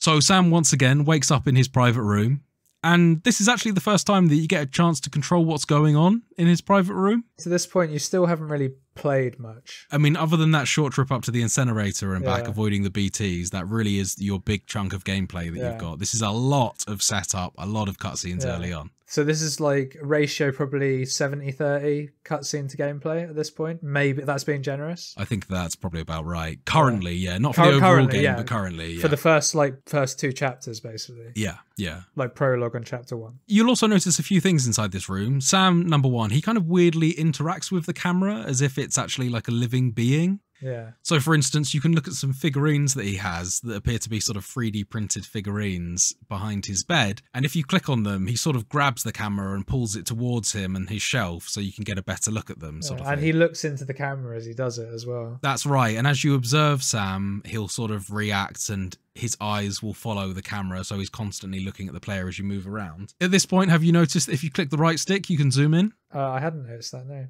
I hadn't clicked in the right stick. Okay, so if you click the right stick, you can zoom in. There's a little fun fact here. You can actually use the camera to flick around, and this is, again, like a very Kojima kind of thing. He includes loads of little Easter eggs in his games. I won't tell you what he does, James, but just go ahead and take a closer look at Sam's private parts every so often. What, in the shower?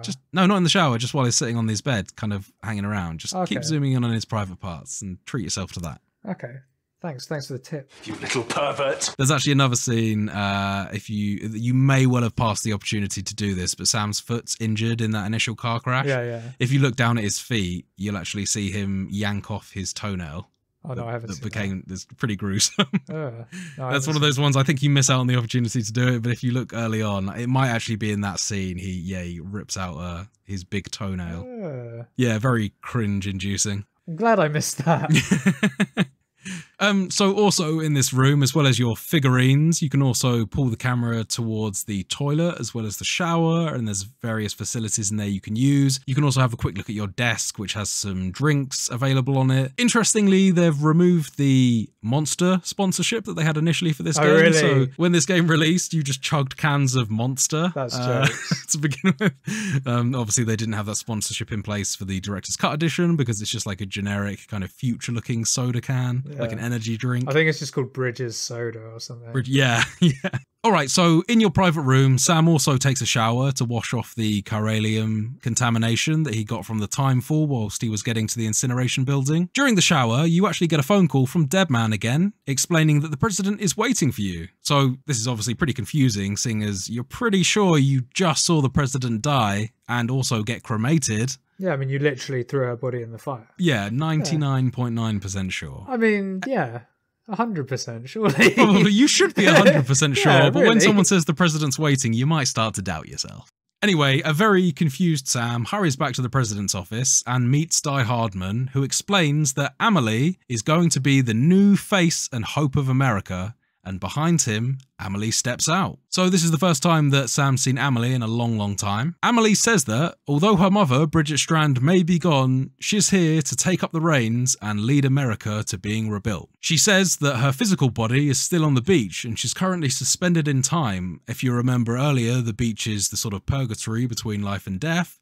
where all the dead whales and dead sea life seems to wash up. Yeah. She also mentions that as she is on the beach, she's suspended in time, and that means she's unable to grow older, although she does comment the fact that Sam looks a little older since they last saw each other. So Die Hardman agrees with Amelie. He explains that someone really does need to carry on Bridget's legacy and rebuild the United Sisters of America, or the UCA as I'll call them from now on. Sam's opinion really hasn't changed on this very much. He's very reluctant to help still. So Die Hardman essentially explains that the progress so far in re-establishing America and the UCA is currently within its first stage, or at least just finished its first stage. That being that Amelie had previously travelled west with a large expedition of people, the Best of Bridges One, which is the company that Sam and Die Hardman belonged to earlier, although notably missing Sam. So this expedition went through the harsh environment, Timefall and BTs to look for more survivors following the Death Stranding. Slowly, over time, they convinced more and more communities to join the UCA, and they eventually arrived at a place called Edge Knot City on the far west coast of America within about 3 years of departing. But in a twist of events, the whole team got wiped out, apart from Amelie. She was kidnapped by a terrorist group called the Homo Demons. What your ass say? She's free to communicate with Sam, but she must remain in Edge Knot City under the watch of the terrorists at all times. So these terrorists, they're a militant separatist group, and are saying they're keeping Amelie as hostage to act as insurance that they won't be bothered by Bridges down the line. At this point, Die Hardman also passes Sam a device called a Cupid, which resembles a pair of dog tags and allows Sam to travel and connect other bases to the chiral network. Cupid spelled Q-PID as opposed to what you're thinking. That's right, yeah. If you've been paying attention, you might have noticed that Sam was actually wearing the bracelet given to him by Deadman and the Cupid given to him by Die Hardman just now in his vision at the start of the game after the Void Out, before he even met up with Bridges. Sam is clearly still holding a grudge against some perceived slight from Amelie and Die Hardman, and he basically walks out after returning the Cupid and saying he's not interested. Die Hardman then follows, he's not to be put off, and tells Sam to sleep on it and have a think about whether he wants to help later on after a good nap. Sam sort of still this off though. Deadman also approaches Sam at that point, holding BB, and gives it back to Sam. Deadman also tells him that he's had a little tinker with BB, as we mentioned previously. The BB should now work a lot better with people that are afflicted with dooms. Sam in particular. Sam in particular, absolutely, yeah. It's been personalised. Custom built. Sam then heads off to bed with BB in tow. So at this point, we are joined by another cutscene yet again, where Sam wakes up on the beach, this time fully clothed, and he's woken by Amelie, who's dressed in a red dress. She tells Sam that he is called Sam Strand. You're Sam Strand. Get this Sam Porter out your head, boy. You're Sam Strand, okay? Sam says that that was his old name, but he now goes by Sam Porter. At one point in the vision, the camera cuts to Amelie, and she's actually wearing a black dress against a different background that looks like a giant blast. The camera then pans back to Sam, and Amelie is now back dressed in red. The sky is back to being overcast, and she embraces Sam. She says once again that she'll be waiting for him at the beach and walks off towards the sea, the sky now being back to an explosion again. This is all very mysterious and confusing. You're wondering what the hell's going on. Am I seeing the same scene segmented from different times? What the f is going on? What the hell did the Death Stranding do? I'm lost. At this point, everyone should be lost. It's fairly confusing, to be fair. Sam, once again, wakes up in the bed of his private room, and at this point, a researcher called Hartman encourages you to use the toilet and says that whenever you piss, or shower, Sam essentially excretes a very small amount of chiralium. And chiralium exposure is closely linked to emotions, and they think that can also be a precursor to the condition of dooms. So essentially, chiralium exposure can also cause dooms. Bridges will be doing their best to collect all of Sam's sweat, piss, and to research the hell out of. From your room, you can also look at your currently empty weapon rack, as well as check on your bridge baby, BB. For now, the baby seems pretty content. You can also check your desk and a terminal that lets you read files, current orders, and emails. On checking your empty weapon rack, Mama calls you and explains she's the woman who took your order at the start of the game after you met Fragile and went on to Capital Knot, which is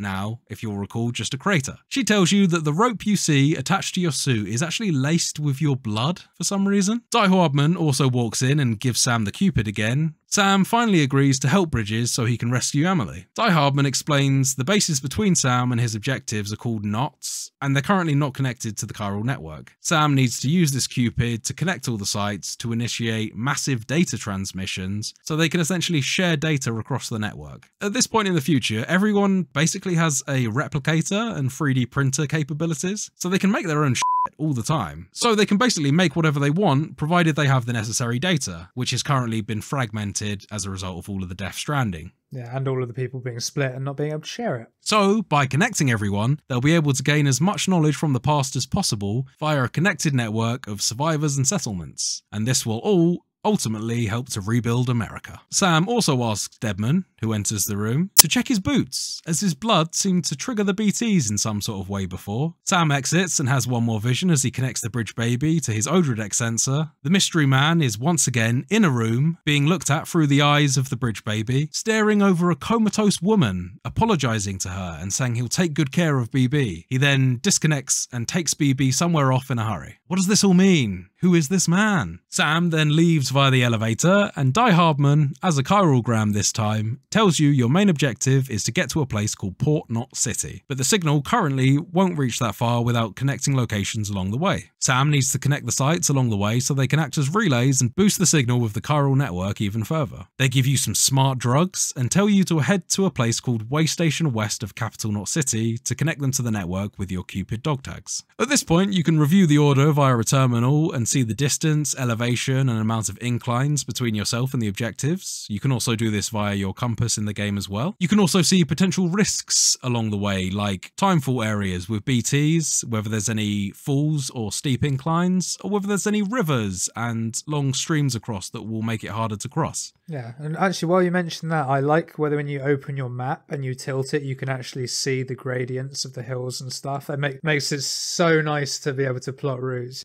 So the mission description also shows you some recommended tools that you can manufacture in your own 3D printer, and these things are tools like ladders and ropes that you can use to make the journey easier. With all of this in mind, Sam then embarks. You eventually arrive at the way station after a long hike, and they're very pleased to see you. They'd basically lost all hope after Central Knot was destroyed, and you deliver to them a drug called oxytocin, which is supposedly supposed to help deal with people with little to no interpersonal contact, as is basically the way with the world after the Death Stranding. They're a little concerned to hear that you're the only person Bridges has sent to connect everyone. Following Amelie's initial expedition all the way to the west to lay the groundwork, another group of people were supposed to travel west and connect all the sites up, not just Sam. So that's, clearly a signal that something's gone wrong there. One-man army now. The man who delivers. You use your Cupid to connect them to the network, and a new strand is established to the knot of the way station. You also gain the ability to craft an item called a PCC, which is a sort of portable 3D printer device that you can carry and use to make all types of semi-permanent structures in the outside world. Next on the menu is to get to 2 more of these stations and connect them to the network. The first is a distribution center, and then swiftly on to a wind farm. On Sam goes to take some materials to the distribution center. And I must say at this point that this is where we started playing a lot more than we were cutscening. Yeah. Despite the game having a reputation for being a walking simulator or some such, whilst I can't really say that there is much more to it at this point. It's not a walking simulator. But it's weirdly fun,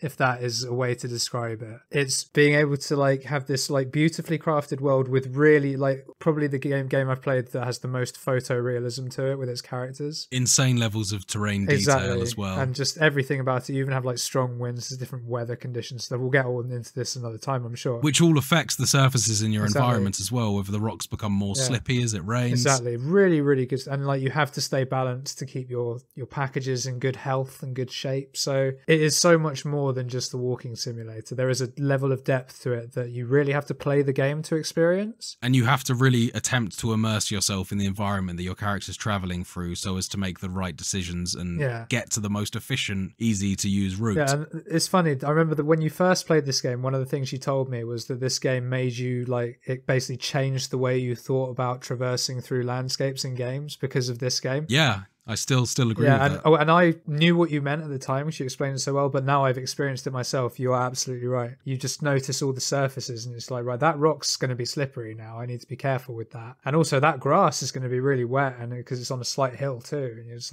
it's weird. It does make you think. It sounds extremely mundane, but at the same time, that level of detail in a video game is something that really, honestly, it's chef's kiss from Kojima. And it's also very, again, it plays into a lot of the tropes of Kojima's stuff. I mean, in Metal Gear Solid 4, you play old Solid Snake, and you actually need to take painkillers for your back if you crouch and walk too much. That's awesome. Doing that sort of thing is, I would say, is comparable to sort of the mundaneness of, well, the supposed mundaneness of just edging around slippery rocks and avoiding slippy patches of grass. Yeah. But Yeah, when you say it, it sounds it's such a hard sale to explain this game to someone. You can imagine like the goddamn Sony execs being like, yeah, we got Kojima on board after he left Konami. What's he going to bring out? Another Metal Gear Solid banger? And he's like, okay, guys, so this game, you play as a postman, and suddenly all the execs start sweating. Yeah, exactly. And like, this is part of the reason why last week I was saying I was a bit apprehensive, right? Because you hear all this stuff. And it's cutscene heavy as well. Which isn't a big thing for most, but for me, like, I like to play my game more than I like to watch my game. But also hearing that you're going to be spending your time playing, delivering packages and sitting and watching cutscenes, this is such a hard sell. Exactly. Having now done it, I will say initially the cutscenes are needed. You need this context as we're getting into. You need the intrigue to keep you going, really, don't you? But just trust us when we say it's better than it sounds. It's like much better than it sounds. Well, I'm glad that you're coming to that conclusion instead of fighting this. Yeah. I'm glad that these. No, like I say, I'd like there to be a bit more with it. I think there could be some more coming up, but yeah, like it's not as boring as it sounds because it is a career simulator. It is. It really is at its heart. Yeah, yes. But it's good.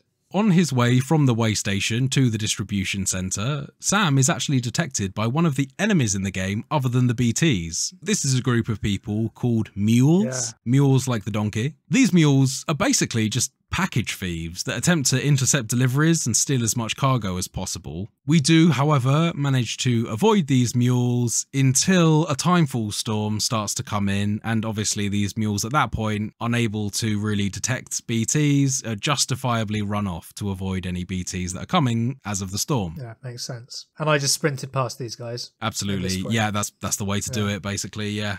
Sam obviously isn't put off by the BTs, being a bit of a master at avoiding them by now. He sneaks on past and finally gets to the distribution center, or at least just outside and eventually out of the timefall storm. At this point, the bridge baby becomes suddenly very distressed and enters what is called in the game a state of autotoxemia. Yeah. So this is essentially a state where the BB suddenly shuts down due to high levels of stress. This can be caused by Sam falling over, crashing himself, submerging the pod in full water. If you try and cross a river where the level of the water is above Sam's chest, then that will stress out the BB. And obviously this causes Sam's Odrodex sensor to stop working as a result, meaning that he can no longer detect BTs. However, this isn't really a problem as we've just about got out of the timefall area. Sam heads on into the distribution center to deliver the goods to a guy called Benjamin Hancock, who is in charge of the distribution at that center. We also bust out the Cupid and connect them to the chiral network. After that, we then head on down and get the bridge baby settled in our own private room. Which looks exactly the same as the other private room we were in. Yeah, all these private rooms are essentially the same, and you'll notice a lot of the buildings in the game are just carbon copies of each other, which kind of, in some games, you would say was like not using resources, but in this game it also, again, makes sense because everything's a carbon copy of each other, everything's 3D printed and manufactured exactly the same. So. Yeah, it does make sense, yeah. So, on entering Sam's private room, Sam connects the distressed and autotoxemic BB to a terminal. At this point, Deadman enters and explains that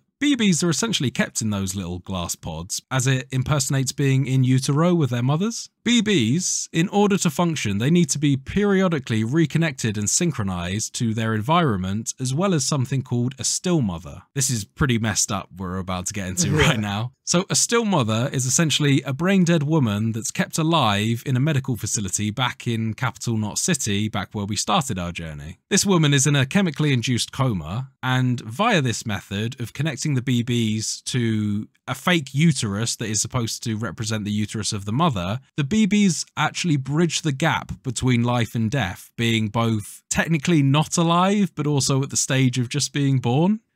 Don't ask me too much on how much that makes sense. Yeah. There's some sense in there somewhere. Maybe probably in Kojima's head, but it is there. And basically, by bridging the gap between life and death, that's how the BBs are able to see the BTs and also help others detect the BTs. Yeah. Deadman also warns you that there's a lot that they currently don't know about BBs, and the future of BB is essentially uncertain. Once it's outlived its use, they don't really know what to do with it. None have lived past, was it 3 years or a year? I think that's about right, yeah. However, it's worth noting that this one has been in circulation for quite some time at this point and has had multiple owners, according to Deadman. He also mentions that he's working on Sam's request to figure out why BTs react to your bloods, along with Hartman, who is the guy that keeps on speaking to you in the shower.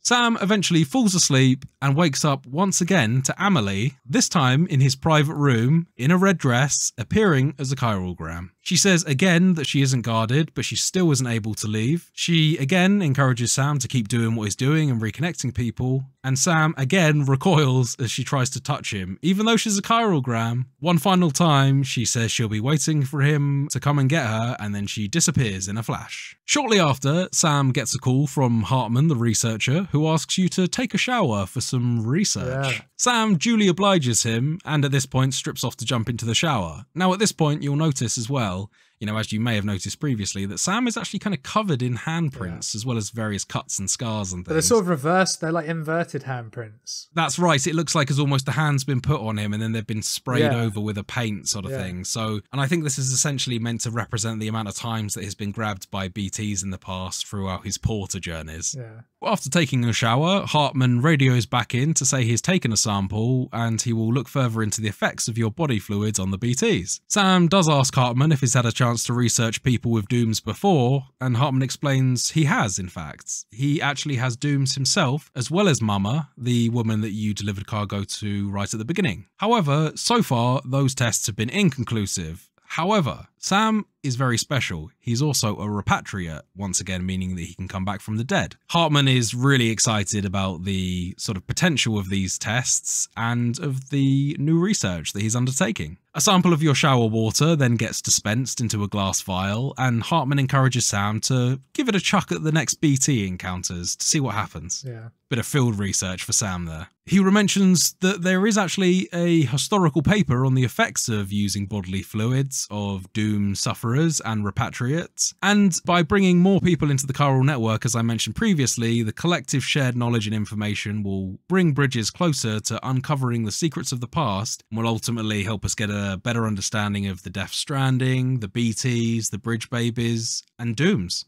The whole shebang. Hartman then sort of weirdly hangs up after Sam hears a voice counting down in the background on Hartman's side of the phone call, and that's the last you hear from him for a while. Yeah. Interesting. Sam is now back, sat in his private room, refreshed and ready to go. As we leave, we connect the BB another time and see yet another vision of the mystery man, this time arguing with the doctor about whether they can save BB in some sort of procedure. The doctor doesn't sound all too hopeful. Yeah. We then cut back to Sam rising in the elevator up to the surface level. Sam asks Deadman about the visions over the radio, and he actually explains that it's likely flashbacks from the bridge baby. Deadman also reiterates that there's a lot of missing records on BBs, and there's still much to learn about their past as well as their creation. Yeah. On exiting the elevator, the leader of the centre, Benjamin Hancock, asks you to retrieve a printer part from some mules, the package thieves, who have stolen it. Without the part, they can't really connect the printer to the chiral network, which means they essentially can't manufacture anything yet. So on Sam goes to retrieve the printer part, and while they're out there, he also collects some chiral crystals, which we get from those golden hand things sticking up from the ground I mentioned earlier. They also gave Sam a crystal collector tool to be able to pick those crystals up that he finds. Turns out all you needed was a container. Just a little tube thing, yeah. On returning the crystals to the distribution centre, you get a printer recipe for container repair spray, as well as a few other bonuses. After sneaking into the mules camp and stealing back the printer part, you were then gifted the ability to manufacture bridge boots. So at this point, you've got the printer part, you can also make a few different things in your 3D printer. Now, bridge boots are a piece of equipment that Sam wears in the game. Over time, they deteriorate, which makes your likelihood to slip over tricky surfaces much more likely. You essentially keep keep on needing to print these boots over time to reduce your chances of falling over unexpectedly. Or you pick them up off other people. Yep, you can find these also amongst mule camps. There is also a type of plant in the game called sandalweed, I believe, that you can use as a sort of quick fix if you suddenly find yourself in a situation without any bridge boots. Yeah. They don't last for very long, but they'll get you out of a pinch. Yeah, no, I've not had to use them yet. I never had to use them at once. Because you prepare. If you take the time to prepare, you never need to do any of that shit. You also gain the ability to build large bridges with the PCC devices that you got earlier. You can also bring these along on journeys. They're really handy for crossing over larger gaps or rivers, but they also require Sam to bring along some metal materials to make it once you've placed the PCC. Yeah. Next, we head off to the wind farm as the last stop before we finally boost the chiral network signal far enough to be able to reach Port Knot City, which is our main objective. Now, this is a really great time to learn how to build a bridge using the PCC and the metals, because there is a massive river between the distribution center and the hill up to the wind farm. And unlike the rivers you've encountered previously, this actually gets really rough in the middle, and it will actually sweep you off your feet and drag you downstream if you don't build something to cross it. Yeah, because the deeper the water gets in this game, the more energy you lose with each step, and once you're on zero energy, you're just shot away, as Will says. That's right. So you have a stamina bar in this game, which kind of explains your overall energy capacity, and then you also have an endurance bar, which is dictated by how long your stamina bar is, and that's the bar that starts to drain whenever you do something that requires a lot of physical exertion. Crossing a river being one of the many ways that you can do that. Yeah. If you've got a really low stamina bar, you are not going to be able to endure very much exertion at all. Yeah. So, we finally cross the river and head up the hill to the wind farm, which is notably very windy, and this also affects the control, as James mentioned earlier. It gets harder to sort of steer your character. It'll cause you to suddenly increase in speed if you suddenly turn away from the wind, and if you turn towards the wind, you'll be struggling to move forwards. So it's another kind of immersive element to the game. Sam manages to sneak past yet another load of Timefall and BTs in the woods past the bottom of the other side of the hill just before the wind farm. And this is also a pretty decent time to test out your vial of water, which the game actually calls X grenades. Any idea why it's called an X grenade, James? Because it's excrement. Excrement grenades, that's exactly right. So Sam also then goes on to deliver the power supply unit to the wind farm to the great satisfaction of Jake Wind, yet another very on-the-nose name in this game. They've got a very on-the-nose future naming convention. Although, actually, when you consider it, that's kind of how a lot of surnames were sort of made historically as well, that's weren't how they? You get like Taylor and Fletcher and things like Smith. that. Smith, yeah. So we also, of course, connect the wind farm up to the chiral network using our trusty Cupid dog tags. With the signal now boosted up to reach Port Knot, it's time to quickly head back to the distribution center to get another mission. We also, at this point, gain the ability to use our PCC printer to make chiral power generators. Deadman radios in to explain that they've been doing some research and they sprayed some of your sweat in an area, and they also noticed reduced BT activity. This kind of suggests that all of Sam's bodily fluids, such as urine, or blood, can be used to deter BTs. Deadman thinks this has something to do with the fact that Sam's a repatriate. Sam then heads back to the distribution center for a well-earned rest in his private room. Die Hardman checks in and tells Sam that he needs to head all the way back past the mule camp, past the way station, and back to where we started at Capital Knot City for a very important mission. Yeah, that was brutal, that reveal. Because I was like, I just want to crack on now. Like, it's like, no, you gotta go all the way back, son. It's like, man. Again, yet another trope of Kojima. He loves a bit of backtracking. There is literally a point in Metal Gear Solid 1 where you have to go back to the middle of the game to do a puzzle to go all the way back to the end of the game again. Damn. After a shower and another quick rest, we do just that. Head back to Capital Knot City. Trek. We avoid as many mule package thieves and BTs as possible along our way. And also, as you might remember, we got the generator for our PCC earlier at the wind farm. We can now actually use this generator to power a broken motorcycle called a reverse trike outside of the distribution center, which actually does make the trip back a lot faster. It does, yes. Particularly if you've got ladders and stuff that you set up along the way and you use those ladders. Did you drive up the ladders? You can do that with some. I didn't drive up the ladders, but I like drove across rivers, like driving on the ladders. Oh yeah, like great, perfect. Yeah. I did Skyrim like mountain climb with the bike a bit as well. Yeah, the bike is janky as but it can get far like a Skyrim. I got it stuck there, so I had to ditch it. Oh, it was on the way back though, so I didn't mind. It was on the way back from the capital back to the distribution center, so I was all right. On your journey back, there is actually an opportunity here to meet an optional survivor called the Ludens fan. Did you bump into this guy on your journey back, James? I did not bump into this guy, no. Was this guy, is this guy that's at the farm? No. He's before you get to the farm, he's actually in between the distribution center and Capital Knot City. Once again, he is just another survivor in a sort of an underground basement that appears as a hologram to you. Right. Ludens, for people who don't know, is the sort of the astronaut type person wearing a Spartan type helmet at the beginning of a lot of Kojima titles. He also appears as a little mini figurine attached to the BB's pod as a little nod. Kojima likes to add in, as I said before, lots of little Easter eggs and things like that. This Ludens fan, he collects little figurines and models and stuff, and you find him essentially by, as you travel through that area, you might well find a lost package that's available for him, and then that sort of essentially tells you where to go to deliver it. Right. Once you do it, you deliver the package to the Ludens fan, you might notice that he's actually portrayed by none other than Jeff Keighley. Ah. Not voiced by Jeff Keighley, but he does look like Jeff Keighley.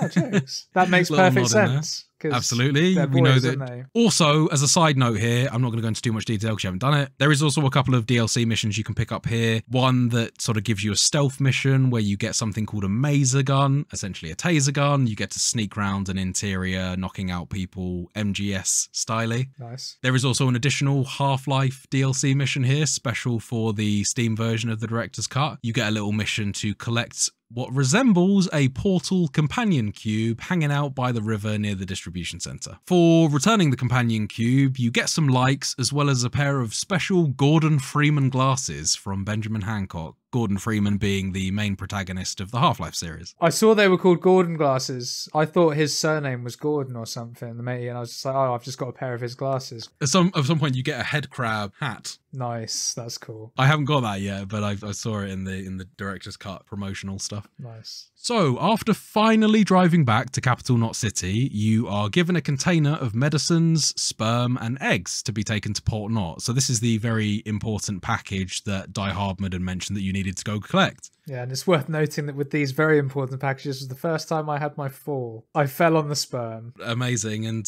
it was still intact, I take it, although pretty badly damaged. Like 3% damage. That's pretty good. That's fine then. But it was just funny that it's like the first one where they're literally like, look, and this is super important.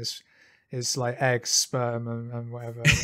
And it's like, yeah, all right, no worries. And this is the one where I slipped for the first time. This is actually the longest journey that Sam is going to have to go on to date by a long shot. This is actually going from what is essentially the main start of the game all the way to the furthest point that you've ever been. It will also mean passing through a couple areas with high chiral density, which also means that there will be BTs there, as well as the mule camp that you had to run past previously. So there's quite a few obstacles here. So at this point, Mama also radios in to give us some good news. She has developed some anti-BT weapons called hematic grenades that are actually made with Sam's blood. These are very useful. This is your first real tool that you can use to fight back against the BTs. Yeah, should you need it, of course. Should you need it, if you decide not to get round them. It's very optional. You can make up your mind whether you want to kind of take them head on or sneak round them. You were also given the recipe to make some blood packs, which is obviously, again, from Sam's blood. And these are actually utilised as backup health if you are injured and you need to refill your blood gauge. Your blood gauge is essentially your health bar. They are also used as ammunition for your weapons. So these hematic grenades, every time you throw them, it will use up a small amount of a blood pack. So as well as watching out for your grenade ammunition, you also have to be careful not to throw a load of hematic grenades and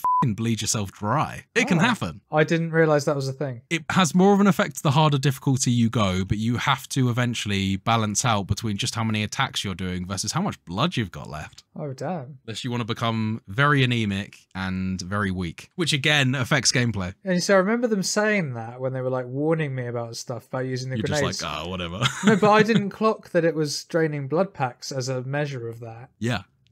Damn. Sam also now gains access to a little firing range that can be accessed through any of the bridge's terminals, and that allows him to sort of familiarize himself with any new gear that he gets given. So at this point, Sam is now ready to head on his way back to Port Knot City, crossing the large river outside the distribution centre and moving past a large area full of BTs due to heavy timefall, before he finally reaches the top of a very steep hill where Port Knot suddenly comes into view and the rain clears. So as you descend the hill on your way to Port Knot, you're treated to yet another scenic pullback camera view with some silent poets with their song Asylums for the Feeling, feat Layla Adu. Again, this was another good use of the music. Yes, this is a very nice really one, well, absolutely, yeah. It's that moment of relief, you're on the home stretch and the song very much kind of matches that mood. Is that, oh mate, the relief was real, honestly. This game can be genuinely beautiful and awe-inspiring at certain moments, and this is one of your first hints into that.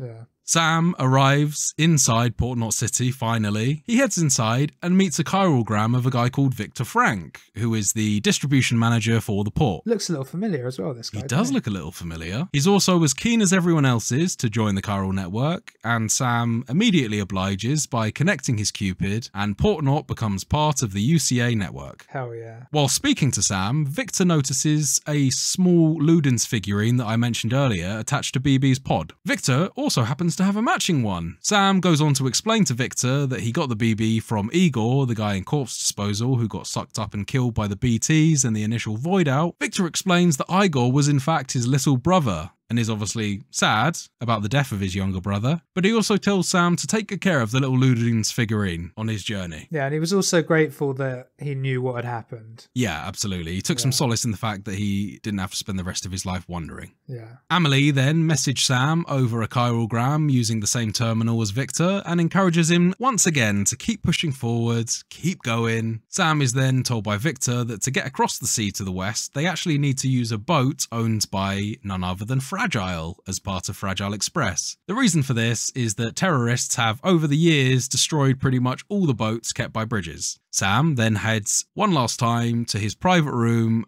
at Port Knot to have a quick rest before making the trip across the ocean. And that, listeners, is where we're going to finish for today. A lot to take in. A lot to take in. We will do some sort of very, very condensed, too long didn't read recap at the start of next episode, just to kind of bring everyone back up to speed. But I hope that everyone has enjoyed the recap of what is essentially like the first 3 to 4 hours of Death Stranding, if you make a beeline for the objectives. I think that is us for another Completionist Corner until next week. Okay, James, after that lengthy discussion, I hope you had as much fun as I did delving into the world of Death Stranding. It's only getting started, mate. It's got the We're just beginning. The taste buds are tingling. Good to hear, buddy. Can't wait to see what happens in the game to come. Okay, James, I think it's about time we rounded out this episode to a close. You can, as always, find the podcast on Spotify, Apple Podcasts, and pretty much anywhere else you get your podcasts by searching for Total Pod Mode. We also post regular video content of our playthroughs, stream highlights, as well as the podcast on our YouTube channel, Total Pod Mode. You can also find us on Twitter by searching for @TotalPodMode, all one word. Or you can find me at whodahfunk on Twitter, and I'm also on Twitch under twitch.tv/whodahfunk. And you can find me on Twitter @MrBames, and I'm also on Twitch under twitch.tv/MrBames_TPM. Good to spend another episode with you, James. Always a pleasure, man. Very special thank you to the listeners who have made it this far. You'll all be Death Stranding buffs by the end of this series. We appreciate you. Take care, everyone. Until next week. Bye-bye.